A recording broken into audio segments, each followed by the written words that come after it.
மீன் குழம்பு செய்ய போகிறேன். 1/2 கிலோ பாறை மீன் வாங்கியிருக்கேன். இந்த பாறை மீனை இதை மாதிரி சுத்தம் பண்ணி எடுத்து வச்சுக்கோங்க. இதுக்கு மசாலா அரைச்சிக்கலாம்.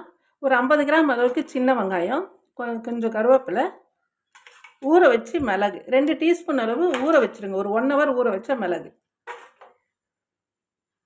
இப்போ ஒரு மிக்ஸி எடுத்துக்கலாம். அதில் சின்ன வெங்காயமும் கருவேப்பிலையும் போட்டுக்கலாம்.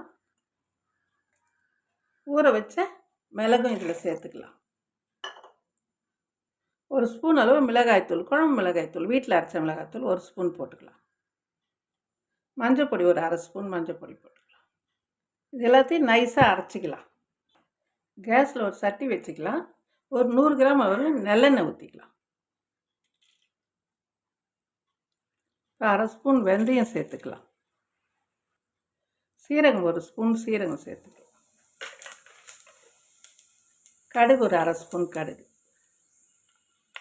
கொஞ்சம் கருவேப்பிலை, ஒரே ஒரு வெங்காயம் லேசாக வதக்கலாம்.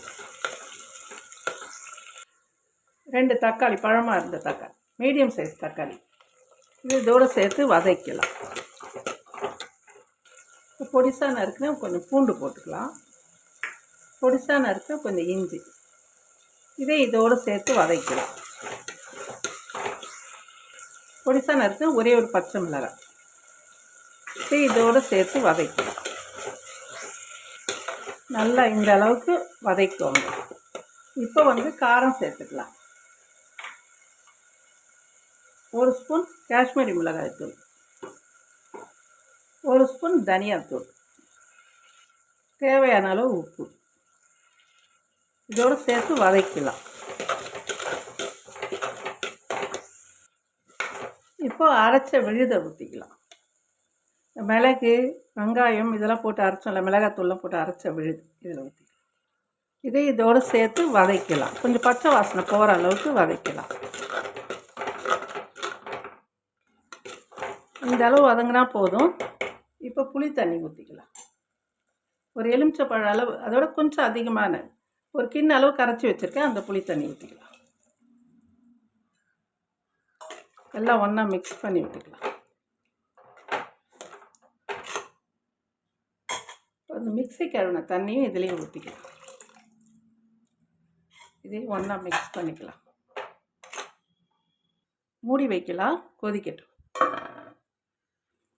திறந்து பார்க்கலாம். நல்லா கொதிக்குது. ஒரு 5 நிமிஷம் திறந்த நிலையிலே கொதிக்கட்டும். 5 நிமிஷம் ஆயிடுச்சு. இப்போ மீன் போட்டுக்கலாம். ஒரு மீனாக தனித்தனியாக போடு.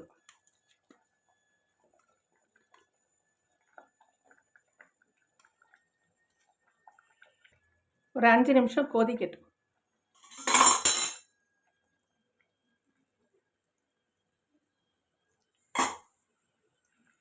நல்லா கொதிக்குது. இப்போ கொஞ்சம் கருவேப்பிலை மேலே போட்டுக்கலாம்.